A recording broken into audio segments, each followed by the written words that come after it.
quickly behind his back. Catch Jackson turning, and look out, here he comes. 23 and white. Scotty for three.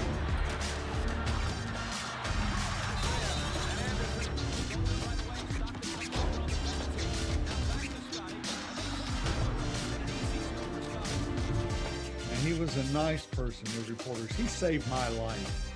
Michael was walking out, and the group of reporters who were all talking to him as he walked out. I was leading the group with my reporter there, and I was this far from walking off the big loading dock and dropping, falling. Hello and welcome back to the Double Clutch podcast. I'm one of your usual hosts, Mike Miller. Tonight I'm joined once again by Mr. Tom Hall. How you doing, fella? I'm all right, thanks. How are you? I'm good. I'm now making a thing of having tech issues before we start every show. So Black Friday needs to hurry up so I can get myself a discounted PC, which they won't even probably discount. So I'll pay the price I would have paid a month ago when I should have bought it, like Kirk told me to. Shout out to Kirk for setting all this up, making the magic happen, and somehow talking me through how to do things. At least like my remote tech tech help. It's great. But we have a guest on today, and it is none other than Mr. Josh Bett. So what goes into being a basketball commentator? Well, I'll tell you what, started in 2014. It was in my last year of university. My father had been, after he finished coaching the British Basketball League, his last season was 2005. He'd done some work with the 2004 Olympics, and I think that was through Eurosport. So he'd done it for years. It used to be done in a place called Felton.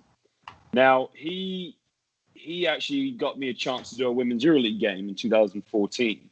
And I think I did 2 games at that time, and then I didn't hear back from the company ever again. The Basketball Champions League came in 2016, and my father just moved to Canada. So they were looking for commentators for the new competition. I was very lucky to be chosen to get the nod, and year after year, I just kept getting more work from the Champions League, and just over time, I've tried to develop into the kind of commentator I am. I do get a lot of my favorite stick is he tries to sound American. That's my favorite criticism. But I think what people don't understand is my whole life I've never gone to a British school. Well, that's actually incorrect. I went to British school up to the age of 7, and I was educated and grew up at the American School of England, TASS's. So I've been surrounded by Americans my whole life. I lived 2 years as a college basketball player in Pennsylvania and Maine.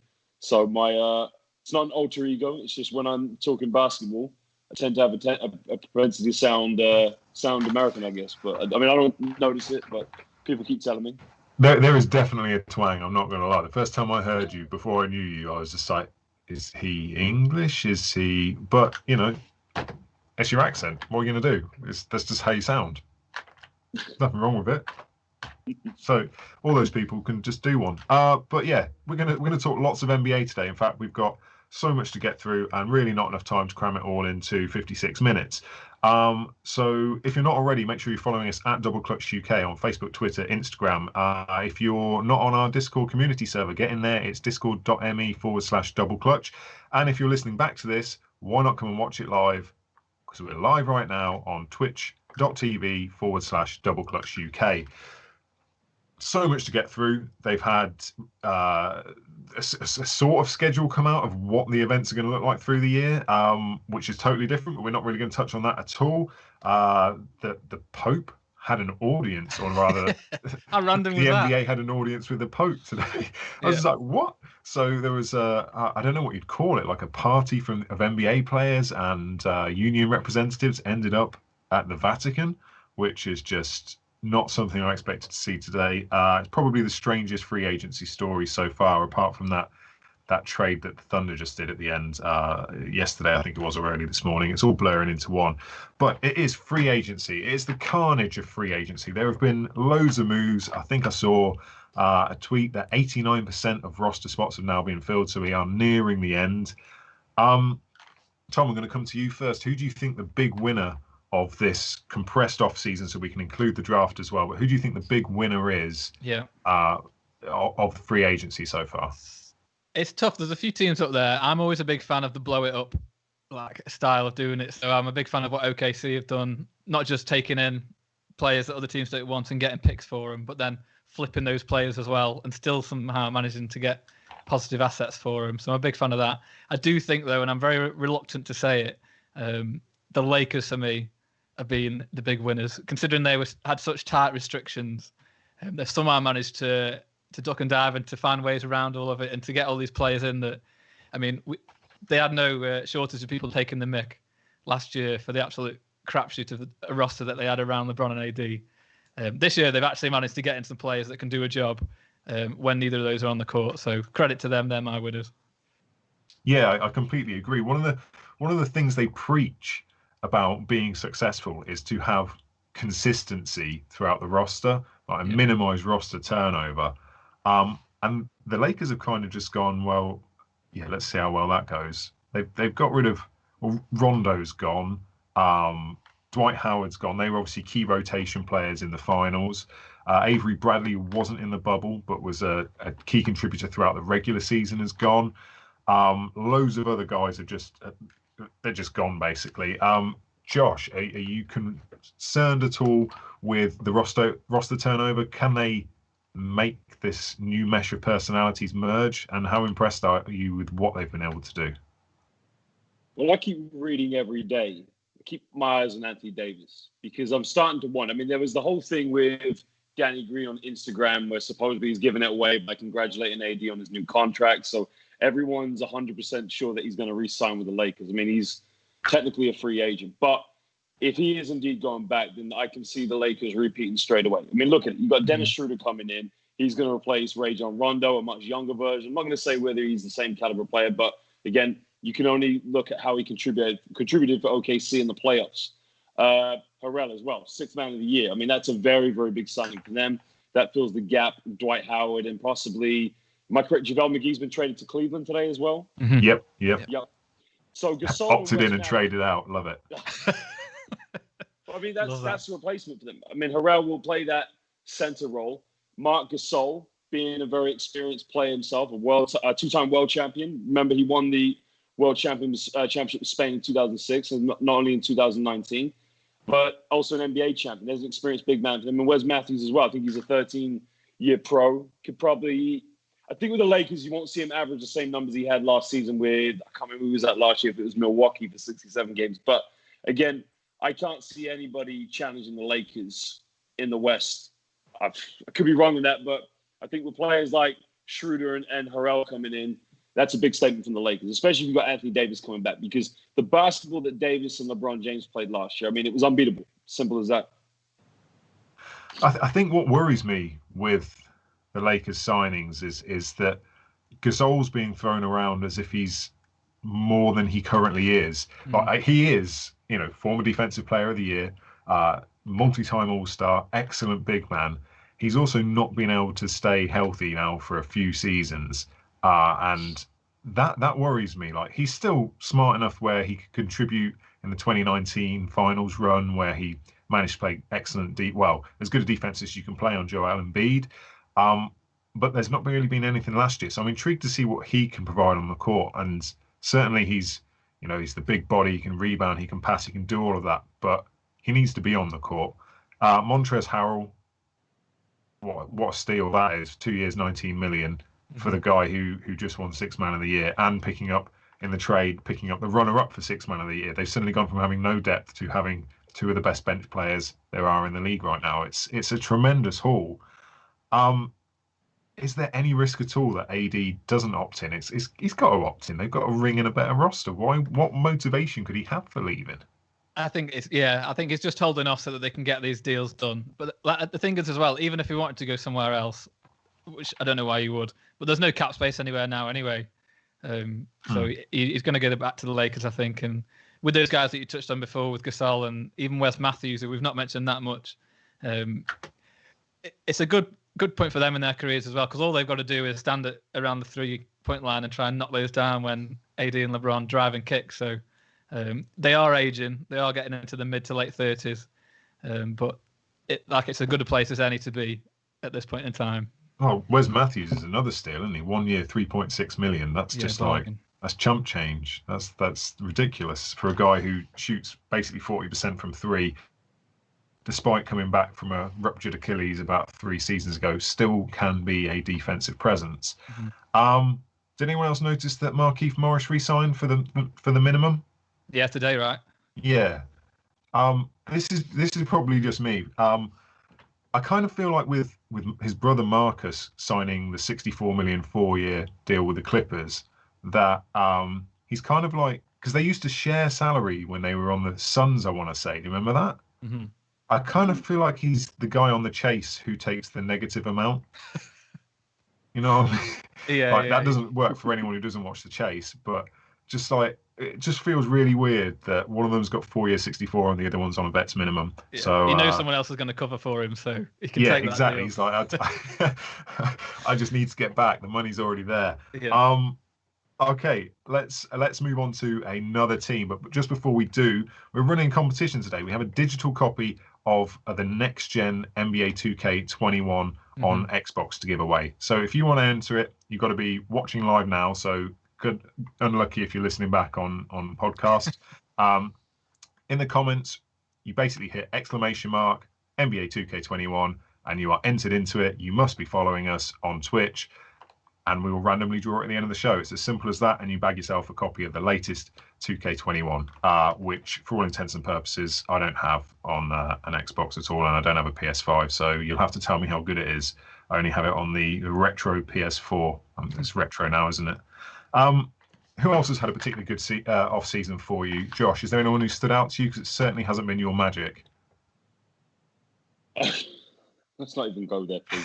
It's never a magic moment. But, I'm very interested. I'm intrigued right now about the Hawks because picking up players such as Rondo, potentially Bogdanovic, that's very interesting for me because if the idea with the Atlanta Hawks is they want to build a team around Trae Young for as long as possible. So if Rondo is officially signing with the Hawks, which I've been reading today, along with the potential of Bogdanovic, my question is, how's that going to work? And what I'm wondering with Rondo is he going to be the kind of player he was at the Pelicans when he went there, when he was having struggles with the Sacramento Kings? I think it was with the Dallas Mavericks. Is he going to go to Atlanta and revitalize that team as the point guard known as Trae Young? Or is he going there as a mentor player for Trae Young? Again, I think having players such as Gallinari, picking up Gallinari along with Bogdanovic, that's big for them because they need to be more of a perimeter threat shooting team. And I think that's one thing they struggle. I mean, they've got Trae Young, but again, I'm very intrigued by that backcourt addition that they've made so far in the offseason, if all of it is to come together. But for me, it's more intriguing. I don't know if it's necessarily a win, but like I said, it's more, I wonder how that's going to work out. It could go really well for them. Rondo's presence could really galvanize Trae Young's career. He can learn from it, or it could have the opposite effect. Rondo could be going there to think, well, I'm still in my prime. I'm still going to run this show. But that's got me thinking, of course. Yeah, see, I for as much stick as Rondo gets, I think he's smart enough, having just played with the Lakers last season and come off the bench in that reduced role, to understand where he is in his career path. I also think we're going to see more of what he was like with the Bulls, where he was, kind of outraged by the lack of culture the Bulls had in terms of, trying to get players together to have dinner together, that sort of thing. And I actually think he's going to be a good, which sounds really weird because, yeah, he was an absolute tool when he went to Dallas, but he's actually going to be a good mentor for Trae Young. He's going to teach him about what it means to be, essentially a pass-first point guy. Not that I ever think Trae Young is going to be a pass-first point guy, but I actually think he's going to really suit this mentor role. Tom, what's your take on Rondo to the Hawks? I think I really don't like what the Hawks have done. I think you can tell there's a lot of pressure coming on them now to get into the playoffs. They're starting to get a little bit more desperate now. Trae Young's had time to settle in, to find out who he is. I think 2 years, $15 million for Rondo is a lot of money for a mentor. And as well, like, people are forgetting, people are saying how good this is for the Hawks. He only turns it on in the playoffs, so they've got to get there first until he actually gets any good. I think the Gallinari signing is really desperate when you've got this young team that's on the way up, like we said, that just needs time to develop, to then sign a 32-year-old to 3 years, $61 million, when he didn't have a great playoffs. He'll be all right next year, but it's just not enough. And long term, I think it just ruins the timeline, really. So that's the most money paid to a over 30-year-old who's never made an All-Star. Yeah, that's pretty crazy. And the fact that he's injured, like Gallo is a fantastic talent, but the problem with him is always being able to stay on the court. So I worry about that. quite a bit. I do like assuming the Kings don't match, the 4-year 72 million Bogdanovic role. I think I can't believe the Bucks fluffed it. We'll probably touch on that in a bit. Mm-hmm. But I think they're putting together some interesting pieces, and they certainly will be stronger this year. I just don't think that's a good enough roster to be anything past the first round at the minute. Is that fair? That's the thing, innit? You give up so much, and then you sign these players to these massive deals just to make the playoffs, and then actually you're not going to go anywhere past the first round.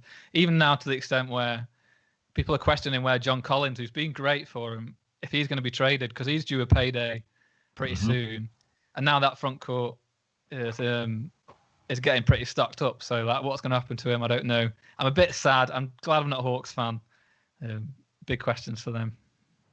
Glad you're not a Hawks fan, but you are a Boston fan. How are you feeling about your off season? Can we come to that later on? I need time to prepare. All right. We won't talk about them yet. Okay, let's flip to the Pistons then. Has anyone got any clue what the Pistons are doing? They seem to be signing centers basically. Mason Plumlee, 3 years, 25 mil. Jahlil Okafor, a 2-year deal. Why? No one knows. I love it. We've got a tumbleweed sound effect, Kirk. Yeah, throw a tumbleweed in there.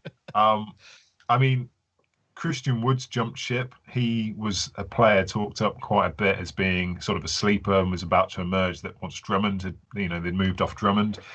I said a couple of weeks ago, Jeremy Grant was going to pick up about 18 mil a year. I think I said he was worth. So he's got 3 years at 60. People are saying that's an overpay. I don't think it is. I think that's still a good deal for him. I just think it's the wrong ball club for him to be a part of. And I just don't understand what they're trying to achieve. Mason Plumlee is great as your backup center / power forward in terms of you've got a guy who can leap and pass, but 3 years, 25 million. I think you probably could have got a better deal. Or a shorter term deal at least. I don't know. I'm just not happy. Well, I say I'm not happy. I don't care either way. I wouldn't be pleased if I was a Pistons fan with what they've done. Yeah, you just started to think like as the Pistons coming out of last year, they were getting off assets like Drummond, not getting much back, and you started to think, maybe they're just trying to clear some space. They're going to start again. They're going to bring in some new free agents, and it started off well drafting Killian Hayes. I thought that was a decent pick for them. He's exciting, got a lot of upside. He is young. And then they drafted Isaiah Stewart, who's another centre who no one expected to go at 16. So that was a bit of a stretch. And then from there, it just started to go downhill, as you said, signing all these centres. The weird one is they took on Tony Bradley from Utah for cash. And then now they've traded him for Zaire Smith, who they're going to waive for like $3 million. So it's very confusing. They've locked up some salary now for 2 or 3 years. With no real upside, just a lot of tall people that can't shoot. So, and any thoughts on the Pistons, Josh? Any risk that they're going to be resurgent in the East anytime soon? No, absolutely not. And I've got to say, Detroit would be my second team because growing up, my father was a big Larry Bird / Michael Jordan fan, and when I saw a video of these guys in blue jerseys beating those players up, I thought, I like that team, of course. Now, I was a big Pistons fan in 2003 when Rick Carlisle was there and they got swept by the New Jersey Nets, and followed them very adamantly when they made that trade for Rasheed Wallace the following season and ended up winning a championship, and then coming up short against the Spurs in 2005. When Joe Dumars decided in 2009 to trade away Chauncey Billups for Allen Iverson and basically get rid of that championship caliber team, they're like a watered-down version of New York Knicks. They've just never really got better. I mean, they did make the playoffs once in, I think, 2016, but no, I don't know what their plan is, I don't know. I'll just leave it at that.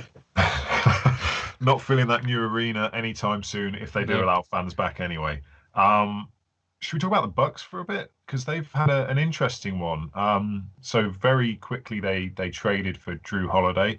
Then they prematurely announced, it was leaked, I'm not saying they announced it, that they were acquiring Bogdanovic in a sign and trade deal with the Kings. That ticked off a number of NBA teams because it reeked of tampering. And now that doesn't look like it's going to go through. So almost overnight, they went from having potentially the best starting five in the NBA to having, well, to questions being asked about whether they can even retain Giannis now when he comes up for free agency. They have picked up Torrey Craig, which I think is an excellent pickup. Bobby Portis, which I'm not really keen on at all. And then Brim Forbes, which is okay. You got some backup ball handling. Josh, do you think this is going to impact whether or not Giannis re-signs in Milwaukee? If I'm Giannis, I'd leave. I'll leave. Straight up. Because, look, I think the thing is, I would not like to see Giannis leave. I'd like to see Giannis stay in Milwaukee and win them a championship. But what have we seen since the summer of 2010? Super teams is nothing new. LeBron James didn't create super teams. Super teams has been going since the 90s, if you like. Pippen and Barkley and Elijah won for the Rockets in 1999. That was a super team. But the fact is Giannis really going to sit and say to himself, I can stay here and bring a championship? Or, I mean, they're talking about James Harden possibly going to the Brooklyn Nets. So my thing is, for players these days, if everyone else is doing it, then you got it. Like, if Giannis wants a ring, he's got to leave. He's got to go to someone like Miami, I think, if they can make the cap space when it comes available. But me personally, I'd like to see Giannis stay. I just think it just goes to show with a team like Milwaukee that it really doesn't matter what your regular season record is. I mean, LeBron James, when he went back to Cleveland, how many times is he pushing to get the best record? No, he's waiting for the playoffs. It's the playoffs that really count. And I think that just went to show when they met up with Miami. I was very inspired when they picked up the victory when Giannis went out with the final injury, when he was gone. I mean, Chris Middleton completely played out, but it wasn't enough. So I think right now they need as many players as possible to get into the backcourt, whether that's Drew Holiday, whether that's, I don't know who else they can pick up. But again, is that enough to convince Giannis to stay? With the way that the NBA climate goes with super teams, I honestly think Giannis is on his way out. That's my personal opinion. I don't want to see him leave. I would love to see him win a championship in Milwaukee, but just seeing how other players do it, how history has taught us, I think he's gone. His mind's set on South Beach. So re-signing Pat Connaughton's done nothing to move the needle for you. Who's Pat Connaughton? That's what I want to know. Yeah, Giannis is a two-time MVP. He's already proven himself for 2 seasons to be the best player in the NBA during the regular season. But what he wants more than anything right now is that championship ring. That's who you're going to be remembered for when you retire from this game. And he's probably questioning himself right now. Can I win with this team in the playoffs? They messed up against the Raptors. Okay, he got injured against the Miami Heat. But again, unless you can sign a high caliber franchise bus driving player to go play with him, that would get him to stay. But again, I just can't see him staying at the Bucks. Tom, think he leaves off the back of this off season? I think it's probably 50-50. The thing is for Milwaukee is it's going to be really tight because I think he'll give it a bit of time to see how it plays out with Drew and with the new guys that they brought in. And Milwaukee will be hoping that he stays because they've given up a lot for Drew, probably over the top for Drew, than what you would have given in any other scenario, which will all be worth it if Giannis signs. But then if he decides he wants to go, you've then got less than a season until he's going to be an unrestricted free agent. And so do you risk holding on to him and losing him for nothing? Or do you decide, let's try and trade him and shop him and see what we can bring back? I wouldn't like to be in John Horst's shoes, their GM. It's going to be really tricky. Everyone was kind of like edging towards, they're going to resign when the Bogdanovic thing was going down. And now he's not going there. There's not been any news really coming out of the camp as to whether he's going to sign or not. So we did have a listener question. Yeah. This Richard Fang 8, shout out to him, who's very busy in our Discord. What do you think are some of the final pieces that the Bucks need to finally become a title winner? And do you think Milwaukee will be able to get a second star with Giannis? And if so, who would you like it to be? So, Josh, you kind of said that it's a small market; they're not going to sign anyone. So, you're essentially, from your perspective, they're not going to be able to get the pieces they need. But Giannis needs, for LeBron to win the championship at LA, he needed Anthony Davis. Okay, to win championships, you need franchise players. And again, he's got a good supporting crew of players. Chris Middleton, Bledsoe. That's a team that will get you 60-plus wins in the regular season. But we've already seen now twice in the playoffs, fair enough, we came back from a lockdown, that it just wasn't enough. Now, Giannis did get injured. But I still think, honestly, Miami was on fire in the playoffs. I don't think anybody in the East could have stopped them. So if you want to win the championship, you have to bring someone to Milwaukee that is championship caliber, whether that be a point guard, whether that be another, ideally a player that's not a similar position to Giannis. You know, the way that LeBron and AD work, their games compensate each other. There's different positions. But again, unless you bring that franchise player, I can't see Milwaukee winning a championship, and I can't see them staying. Yeah, I think he's right though. You've like, realistically, what have they got to give now? Because they gave up so much for Drew. Like, what was it, 3 first-rounders and 2 pick swaps or something? And if that's how much a 30-year-old Drew Holiday costs, who's not quite an all-star, is that tier below? What now have you got to give up? He's been an all-star. Chill the disrespect. He was an all-star, but probably in 2011, I want to say. Yeah, not now. And like, if you want someone like Bradley Beal and you're giving up 3 picks and 2 swaps for Drew Holiday, how much more are you going to have to give up? I just don't think, unless somehow they can engineer it so they can get a lot of cap space, but I don't know if that's realistic in the next year. You know, it's not looking very likely that they can get anyone else of that caliber in if Drew doesn't work out.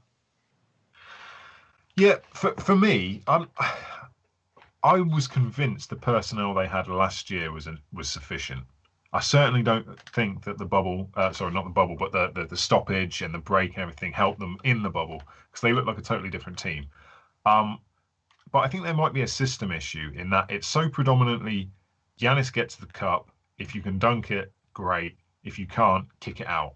And I agree there needs to be a second talent, but I think Chris Middleton can be that guy. He just hasn't been, certainly consistently in the playoffs last year, just gone. I think it's system though, because at that point we see Giannis getting injuries like sprains, and they're conditioning injuries a lot of the time. And he's benefited because the Bucks have been so historically good in the regular season from having reduced minutes. And I think it's like, if your body doesn't know how to play when you're sapped of energy and in your 42nd minute of a playoff game, 3 or 4 games into a series, then how do you expect it to react and perform at the same level? Well, I think there needs to be a way where, and I'm not saying they should fire Bud, but they need a way of getting Giannis's minutes up, because the guy never plays more than 32 minutes a game. I don't think, as good as he is, if your body is conditioned over, 60 odd games before they came back to only play 32 minutes a game, then that's a heck of a jump to then have to play at a higher intensity and more physical style another 10 to 12 minutes. I think there's some fundamental issues they could fix in the way and style the team plays that might negate the need for such a, because the chance of getting 2 top 5 players on the same team like the Lakers have got is basically slim to none. Yeah. Unless you are someone like LA and have the draw power of someone like LeBron. So I don't know where he could go and team up with someone to be that good. And I think that an alternative is they could change the way they play. Yeah, like you say, the thing is, it's not just, you can understand them resting Giannis a little bit in the regular season and limiting his minutes. It's just that frustration of when you get to the playoffs and he's still only playing like 30, 35 minutes. And then towards the end of these games, they're losing it. So yeah, I think it'd be really interesting if they stay with Bud again, which it would make sense to do because he's been so good in the regular season. And then they just fall to pieces again in the playoffs next year. Is the coaching, I mean, it might be too late by this point because Giannis could be leaving, but is the coaching something they look at as the core issue then after they've had all this roster turnover and it's still not working? Yeah, I think he's good enough to lead the team to a chip. I'm turning into a Giannis stan. It's just where I'm going now. Mike, can I say one thing on that, actually? Because it reminds me a lot. They remind me a lot of the Phoenix Suns when Steve Nash joined in 2004. I think it was like 2 years in a row they had the best record in the West, and they were just, D'Antoni was the coach. They were renowned for this high-tempo, fast-break basketball, similar to the way you see Milwaukee play in the regular season. Giannis likes to get rebounds, push the floor, get up and down, and get to the basket. If you're the LA Clippers, the LA Lakers, and you're a championship contending team, and you're on a very long road trip where you got to play the Bulls one night, maybe the Pistons next night, and then your third game on that road trip is against a very hungry Milwaukee team, that's going to play up and down. Fatigue sets in. So the point I'm trying to get is where this team is so good in the regular seasons because they're such a transitional team. The way you defend, or the way these teams we saw they defended Giannis was whoever's on him, you face guard him. And then whoever's not guarding him, you clog the lane. You force him to shoot the ball. And when they met up with the Miami Heat, in the playoffs, you're not on these long road trips. You get time to settle and understand these teams. And I think Miami, the thing for them wasn't so much a defensive effort. It was just the Milwaukee Bucks went up against a Miami Heat team that just shut the lights out. So with an injury down to your best player like Giannis, that was it. It was lights out. But you're right. I think what Milwaukee has to do is when they have to make sure that when they get to the playoffs, they don't stop what they're doing. They try to play their game as best as possible. But at the same time, they have to realize that, whatever you did during the regular season, you have to ensure that you replicate it with the same, if not much more intensity and much more thorough understanding who you're playing against in the playoffs. You can't just play this transition basketball in the playoffs. It doesn't work like that. Teams figure out how to defend you. So I agree with you. It is a system. It's possible he can lead them to a chip, but I'm going to stick to my gut thing. He needs one more player of a championship caliber to win that ring. So we've had a flying tortoise. So where could he go then? Because you've said that no second players come in to join him, which is fair. I can, Milwaukee is not the most appealing of American destinations. Where do you think he'd go? Do you think Miami's the stop? That's where he's headed to, or is there somewhere else? If he wants to win a championship, yeah, I would go to Miami. I mean, who they give up, that's a whole new. I'd have to look at the whole salary cap list. I mean, there's a couple of veteran players you'd have to drop there. But, Miami's got a situation where they've got a very young Tyler Hero who's going to have to be demanding a lot more as he gets older, of course. So if I'm Giannis Antetokounmpo, I would just go to Miami. I wouldn't even consider flirting with teams like big market teams like the New York Knicks. I'd say if you want to win a championship, you go to South Beach. Simple as that. Miami have played it beautifully because all the free agents that they've signed or re-signed this offseason, they've done it all on a one-year deal or like a 1+1 with a team option. So giving Dragic that big payday, that's like, again, a 1 year. So they're keeping that cap space open. That I don't think they'd have to make any more moves to take Giannis in next year. That's the guy that they've been waiting for, that they've made all the moves to prepare for.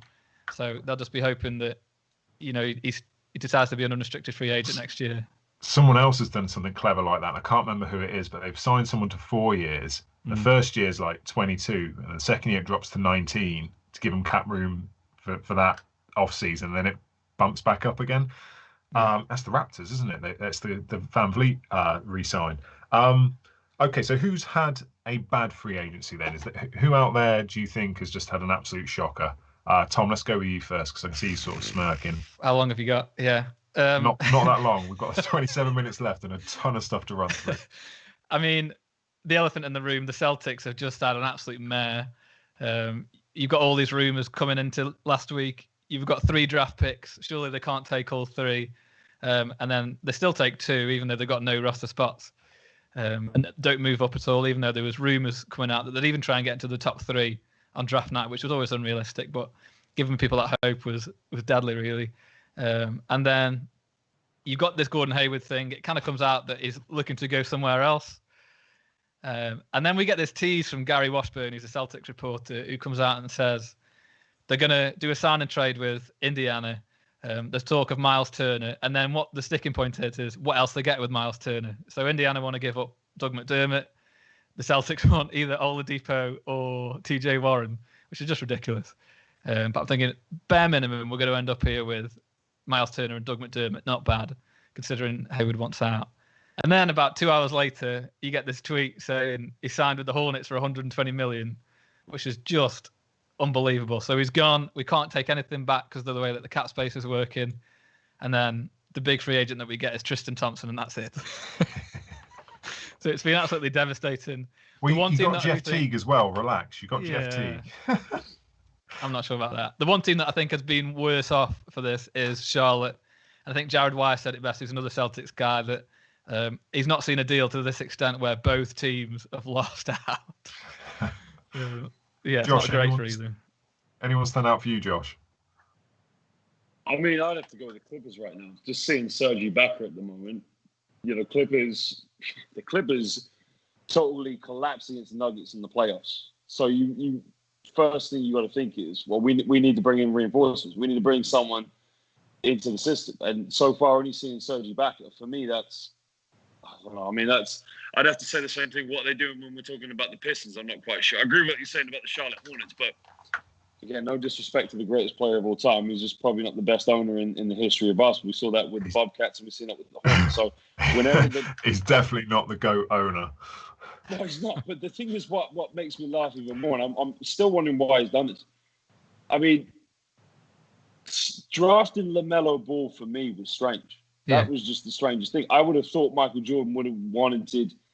Again, this is nothing against LaMelo Ball. I think both the Ball brothers are good basketball players, but we know the sort of background they have with their father and the sort of media attention that's going to bring. But we'll get onto that in a minute. But going on to shockers in the free agency, I got to wonder where are the Clippers gone? Because I like the Clippers.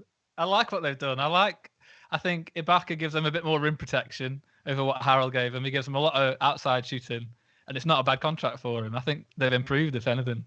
Yeah. I was going to say, in a vacuum, Harrell and Ibaka is the gains are marginal, but the floor spreading. It's just whether Ibaka can. He's not the same guy he was when he was with the Thunder, so he's not got the same intensity that someone like Harrell has. But yeah, you're right. Spreading the floor and defensively, I think he's probably an improvement. But I don't know. It's the bit that got me was the Morris signing, 4 years at 64. I was just as soon as I saw that, I was just like, what? Why? Why would you do that? But maybe it's because the Morris brothers had some agreement, so he could do the whole Chase thing. I'm gonna double down on my random British TV quiz show analogy from earlier. Charlotte for me. What 30 million a year for 4 years for Gordon Hayward? Why? And what makes it even worse is it's not even that contract for Hayward. It's the fact that they had Nicholas Batum, who had 1 year left of his horror contract that was like 27 million a year. You're thinking, get to the end of this year and you're off it. You've got a bit of breathing space. And then they decide to stretch him for 3 more years, 9 million a year, just so they can fit in Gordon Hayward. So they're essentially paying Hayward 39 million a year. And just for context, they let Walker go because they didn't want to pay him, Kemba Walker. And they would only have paid him 36 million a year. It's just ridiculous. It's mad, but I don't see who else. They've got to overpay because of who they are. No one's going there. It's not a destination. They did draft Adam Morrison. Remember, that was pretty bad as well, wasn't it? Yeah, he used to refuse to shower. Yep. He did win a ring. Yeah, Google that, Tom. There used to be complaints about his BO on the team plane. Man. The dude wouldn't shower. I think he now lives in Seattle, like with in some kind of bunker with guns. But yeah, that's a whole other story. Okay, just a quick reminder: if you haven't already entered the competition, make sure you're following us and you enter in the Discord chat !2K21. Awesome.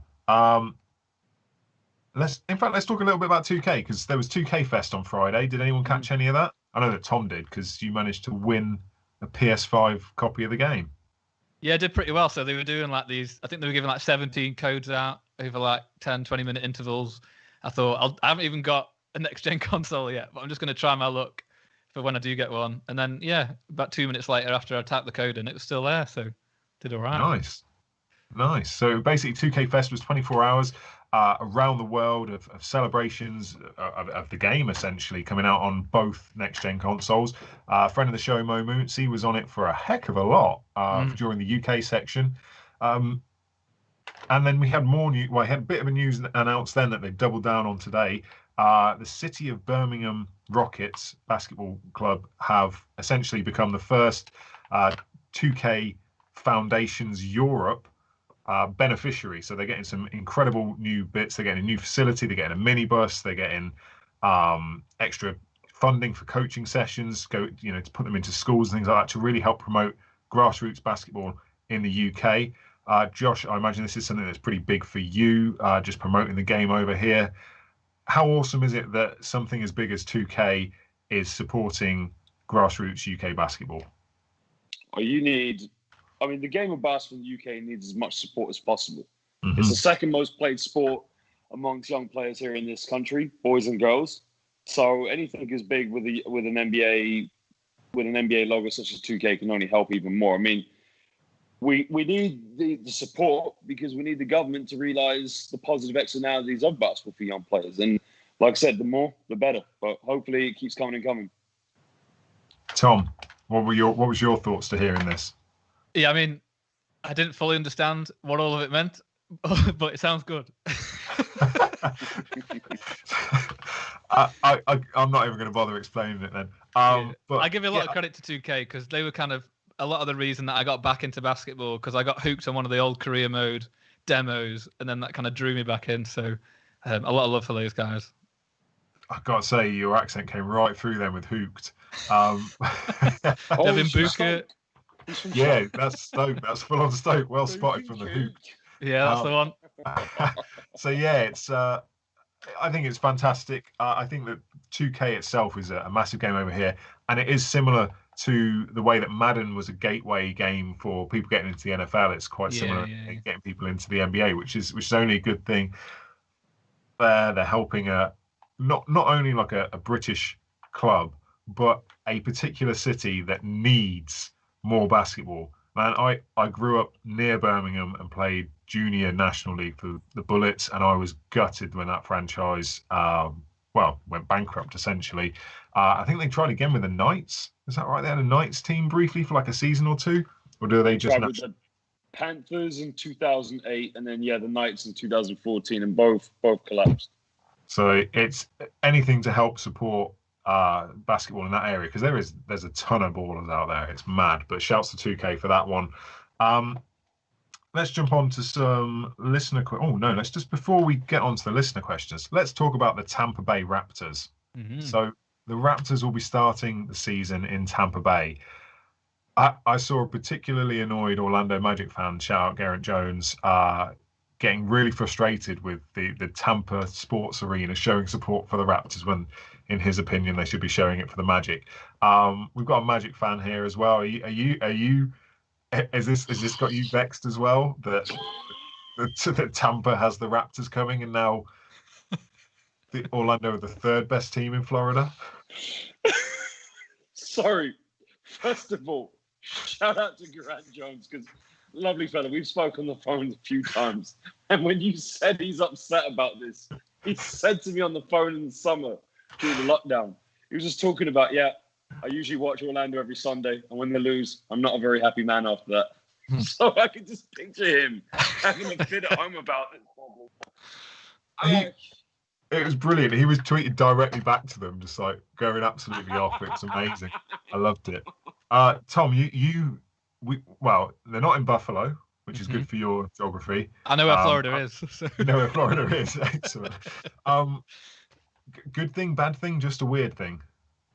It's just one of the things that had to happen. Like, they had to be somewhere where there's other teams around them that they could, they can play a bit more often, and they're not going to have to do as much traveling and going through the borders that they would have had to do if they stayed in Canada. So it was there or around New York, which I now know is where Buffalo is. So, I mean, it's fine. It works for them. Like you say, it's a move out of necessity. Roll on those vaccines coming through, and let's get the NBA players actually taking them. Shout out Michael Porter Jr. again. Nick's silly nonsense. This is one of the most popular parts of the show.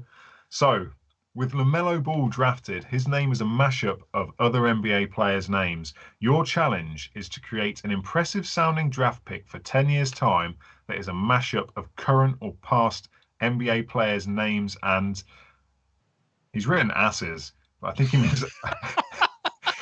means assets. Assess. Oh my gosh, I completely misread that. And assess who has come up with the best name. Amazing. Okay, so sorry, Tom, I'm just trying this is the kind of thing I imagine you spent 10 minutes on when you got in from work. Have you got a player name? I'm just trying to Photoshop some combination and mashup of players' asses to make the ultimate prospect. That's definitely got Kyle Lowry's in there. I did spend too much time on it, but to no real success. I was my wife often mispronounces players' names and combines them into one because she just doesn't know much about basketball. And she often says Anthony Tocumpo as like Anthony Tocumpo with like some kind of Anthony Davis combination.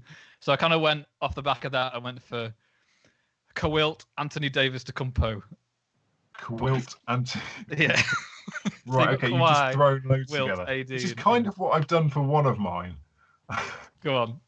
So the first one's not mine. I've heard it before. It's two current players, and one of them is the other player's name plus some. So Okay. Lamarck Gazoldridge. See, that's a lot smoother than mine. What? That's perfection. You can't beat that. But the one I came up with for 10 years' time was Shaq von Kernash, who's a 7'2" beast who shoots 50, 40, 90 from the floor, but is unselfish to a fault, has a dicky back, and sometimes turns up out of shape.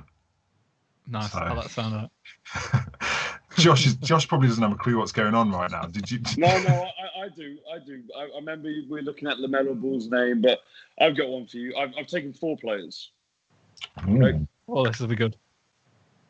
Shaquello, LeBron Danovich.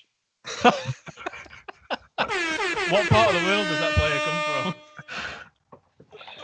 from?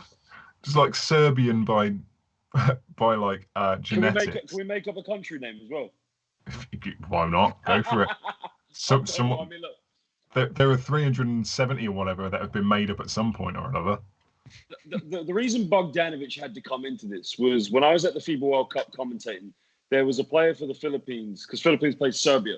So I'm watching Bogdanovich, I kid you not, take free throws from half court. Not even jumping off the floor, just shooting free throws from half court. That's how strong he is and how great shooter he was. Now, the guy guarding him from the Philippines is called Roger Pagoy. So Roger Pagoy was like playing against his childhood hero. Roger Pagoy has changed his name in the Philippines to Bogdanovich. That's great. So people are actually questioning now, where does Roger Bogdanovich come? No, he comes from the Middle East. He just changed his name to Bogdanovich. Amazing. So in the Discord chat, the consensus opinion is Josh won that. We did have from Can Only Be One, Draven Doncilyasova, which is just mad. Excellent. Okay. Why would you go for Ilyasova as like the top prospect? No idea. Never mind. Right. Okay. So talking discourse on Discord. Come and join our Discord community. It is discord.me/doubleclutch. There's been a huge amount of chat, as you can imagine, this time of the year. Lots of 2K stuff firing off. Lots of free agency chat.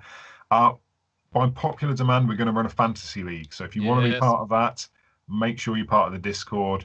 We're doing a quick tally of people who want to be involved and what sort of fantasy league they want. So if you're interested in that, go over to our discord.me/doubleclutch. Let's get on to listener questions. So we've had one of them already. Just to say, Mike, sorry to interrupt. Just on the Discord stuff, just a big shout out to all the guys during draft night, because it was a lonely night sitting there up till like 4 o'clock in the morning with nobody to talk to.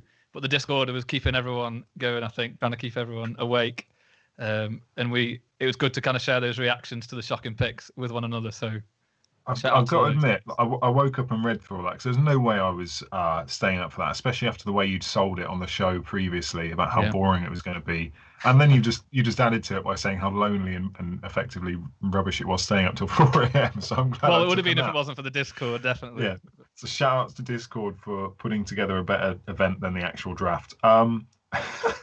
Okay, Jonah has asked, which front office has made the more astute moves so far this season? So we've kind of answered it a bit, but are we talking sort of OKC racking up every single pick for the future, or would you say the Lakers with their acquisitions have been better for that? There are obviously other answers available.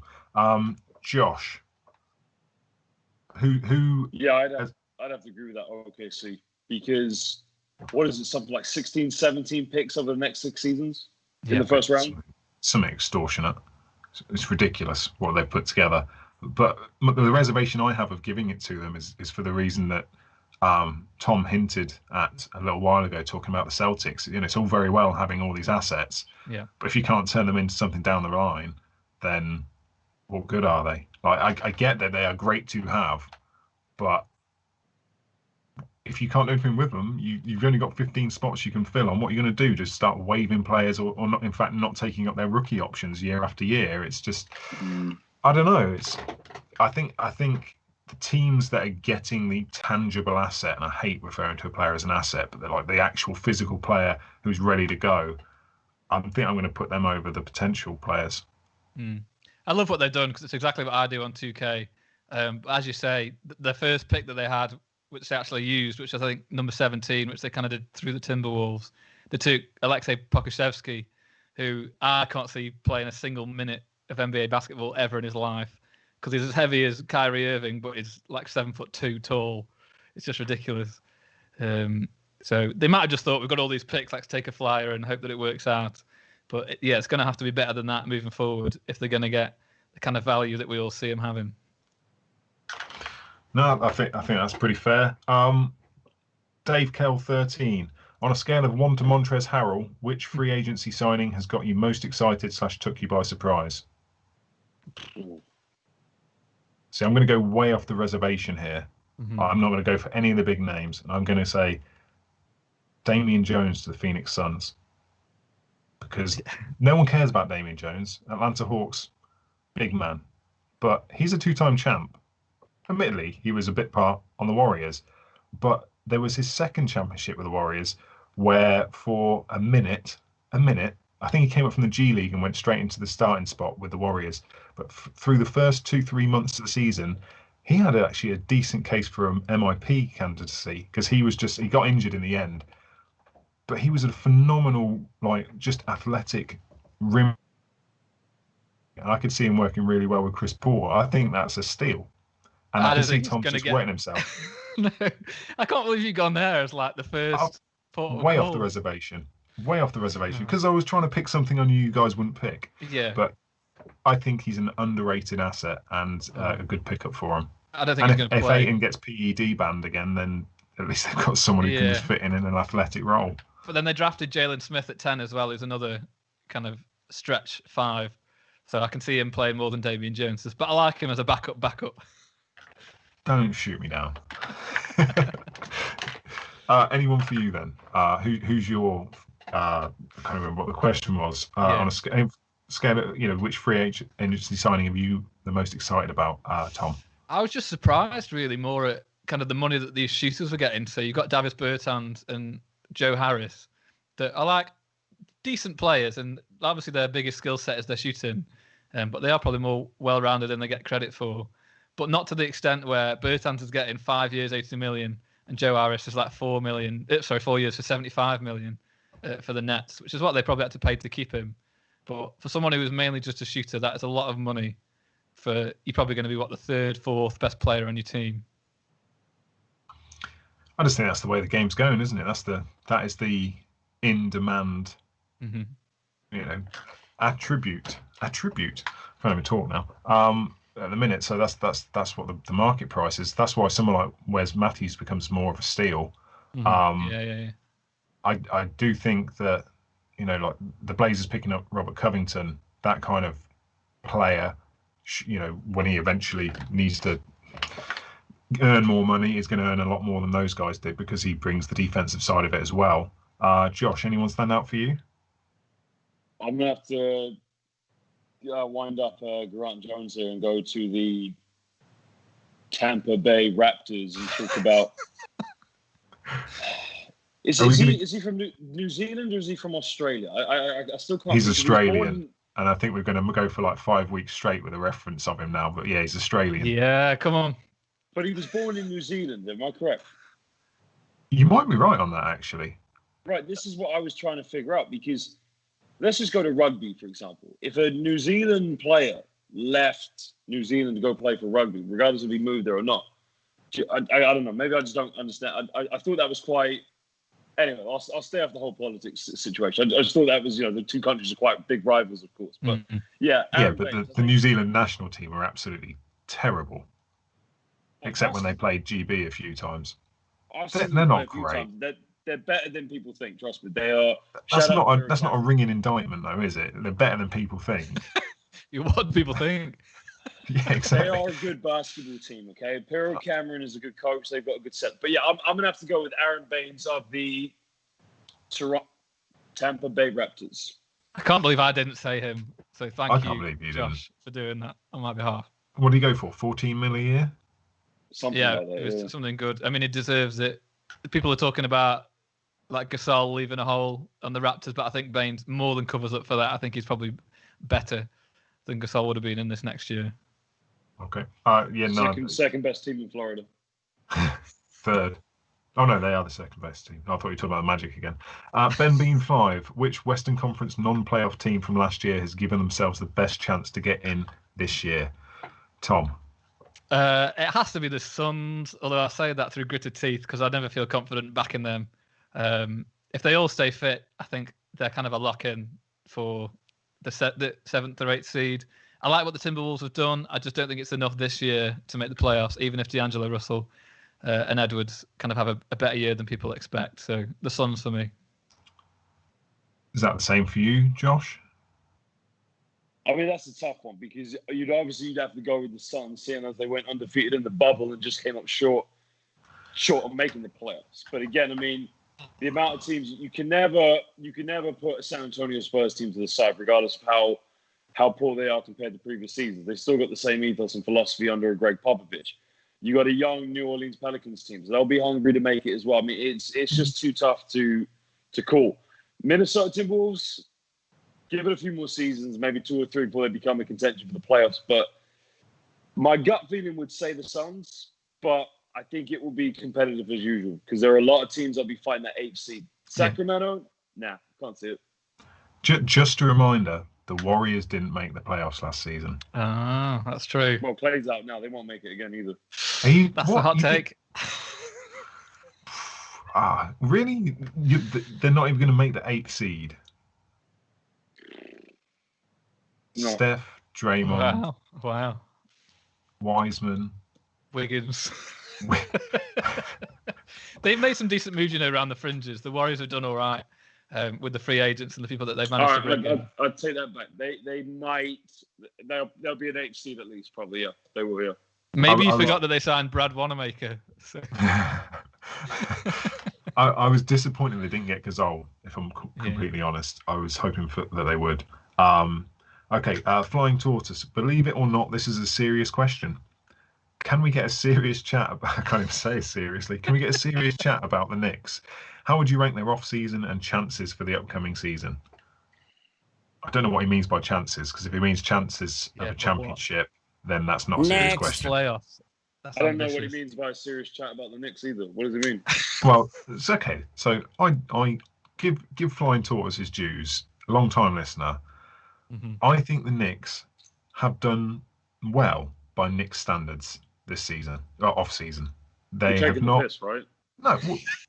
What they haven't done is completely mess things up for next season. Like as in next off-season, when they will still have cap space. They're only signing guys to. Yeah. They've restructured the front office. We've had no dramas apart from the idiot in charge refusing to speak up for BLM for months. We've had Tom Thibodeau put in at coach, who some people will mock, but he gets teams ahead of where they were. He makes teams better, full stop. So I'm not expecting this team to do anything, but to quote you literally 2 minutes ago, when you were talking about the New Zealand Tall Blacks, I'm going to say this team are better than people think. Yeah. Because we think they're absolute dross, and they're going to be a little bit better than that and show some sort of just glimmer of promise. I'm not saying they're going to do anything significant, but I can't they're going about the rebuild. I can't. Mike, look, number one, Tom Thibodeau is a good basketball coach. But Tom Thibodeau, number one at the Bulls, he messed it up when he decided to play Derrick Rose and that when they were already winning by 20 points, like 2 minutes, and then against the 76ers. Yeah, okay, that was the beginning of Rose's injuries. I credit the work he did at the Timberwolves by getting them back into the playoffs for the first time since 2004. But again, the relationships broke down. I think it's a good move for him to go to the Knicks. it's a good move because there's no good players that he can either injure and no real good players he can develop any bad relationships with. It's the least damage. Sorry. You're saying good a lot. Okay, all I'm saying is this. When I think of the New York Knicks, I just listen to the great, the GOAT, Stephen A. Smith. And I just take every word he says because he calls them his sorry New York Knicks. And literally, there's never an empty seat at the Garden. Why? Because it's on Broadway. You could have a night out and go for a date at Madison Square Garden. Just make sure you're looking for who's playing the other team. Look, I love the Knicks. The Knicks in the 90s were a great team.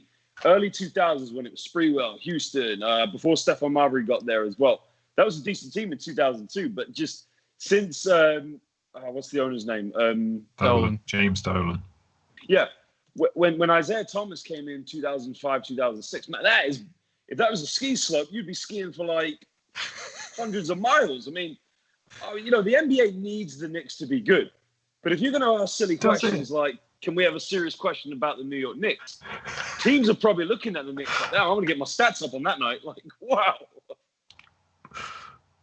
So the overall consensus is that they don't have any shot at anything next year. I think you've been on some of that crazy weed that Harry was taking last week. They're a lot worse than people think. They're a lot worse than people think. Right. Okay. We're running over now. Question again. Kirk, do you want to do the draw whilst we just quickly go over this? And you can tell us who's the winner. But just quickly, we've got no games to watch, so I want you to recommend a documentary, a basketball documentary, obviously, not just some random thing, other than The Last Dance that people should watch before the season starts. Mm-hmm. I'm here to kind of take on your guys' suggestions because I have not watched as many as I should have. I've got the Carter Effect ready to watch, so I just need other suggestions from you guys. Carter Effect's good. Once Brothers is fantastic. Yeah, like, very sad as well. Yeah, bring you to tears. Is that it? So we're going with Carter Effect and Once Brothers. Other than that, I've got a 2008 Celtics documentary on DVD. Oh, is that when they go to Italy in the preseason? Remember? Yeah. It's on YouTube, I think. What was it? Ray Allen says to Eddie House, "You're the best shooter in the world," and Eddie House says, "Yeah, I know." This is all you agree with me on that one, of course. But if you like 30 for 30s, you've got the Piston Bad Boys, you've got Lakers Celtics rivalry, and then you've got the greatest thing that will ever be the best thing in the history of the Magic ever, that magic moment. But go personally, YouTube is great. Just type in NBA 90s. It's called NBA Entertainment. Fast and Furious finishes, NBA 2000s. Yeah, just anything on YouTube. That's how I spent lockdown. I mean, I don't have a life, to be honest. First lockdown, I spent watching reruns of Hang Time. So yes. Oh, what's his name? It's not a documentary, though. Former Bulls and Magic player. What's his name? The what, sorry? The coach. Reggie Theus. Reggie Theus. Yeah, that's it. Yeah, the coach. Yeah, brilliant. Excellent. It's it's terrible. I realised I'm getting off the point now, but I realised I hadn't seen the first series because I didn't even recognise the theme tune to the first series. It was totally different to the iconic one. Best series, the gambling series where he has to bring Kobe Bryant in to defeat the bullies that are trying to win the money off his team. Yeah, I remember that one. I remember the one when Teddy was smoking as well. Naughty Teddy. Stay off them cigarettes. All right, Kirk, have you done the draw? Do you want to come on this, or do you want to send me or tell me who the winner is? Okay. No, he sent it through. The winner is at Magic Fang. So MAG1CFANG, Magic Fan G. I bet that's Geraint. No, it's Geraint's family member probably. So congrats to Magic Fan G. You will have a copy of NBA 2K21 on Xbox. You just need to get in contact with us. So drop me an email or slide into the DMs, whatever you prefer. Email admin@doubleclutch.uk or just DM us on Twitter. Or some other way that you manage to get in contact with us, because we'll definitely be able to prove who you are based on a username. It's it's cool. Thank you very much for watching and listening. Just before we do go, Josh, where can people find you? online, I mean. Well, if you want to see my obnoxious tweets every day, you can find me on Twitter. That was probably where I'll be about 100 times per day at Josh Bett 1. Tuesdays and Wednesdays basketball Champions League coverage once a week right now because of the new schedule coming in. You'll see me trolling Mike Miller on Twitter as well. Standard. Our mutual friend Mike that we spoke about in our last podcast. I won't mention any names, of course. The one that always tells us we're getting things wrong. Do you remember? Yeah. No, I knew who you meant by mutual friend. You'll see me trolling him quite a lot, but no. Nice. Like I said, if you see me on Twitter, have a debate, we'll have a laugh. We'll talk about how great, bad the Orlando Magic are, my beloved Magic, and look forward to the Tampa Bay Raptors now. Where's the BCL now? Is that YouTube? So yeah, Basketball Champions League is livebasketball.tv, but some games do get previewed on YouTube per week. But this weekend is the continental qualifiers for Eurobasket, FIBA Asia Cup, Cup of Basket, and FIBA Afrobasket 2. I'll be covering 9 games in 4 days. I'll be covering Great Britain's game against Montenegro on Sunday. So, lots of games to cover, but look out for Great Britain's 2 games against France. And then Sunday, the game I'll be covering against Montenegro. Awesome. Thank you. And if you're not already following us, it's at Double Clutch UK, Facebook, Twitter, Instagram. Make sure you're also part of the Discord chat, discord.me/doubleclutch. If you're listening back to this, you just missed the chance to win an Xbox game. Head over to twitch.tv//Double Clutch UK. What's going on with me today? I cannot talk at all. It's because I've got 4 screens going because I've got no tech anymore. Shout out to Kirk for producing it as always. You can find Tom Hall at TomHall789. I'm Mike Miller _time. Thank you to everyone who's watched today. We'll see you again soon. See you later. I wake up every morning and wish that I could play basketball with my friends, but then I remember that I am a horse.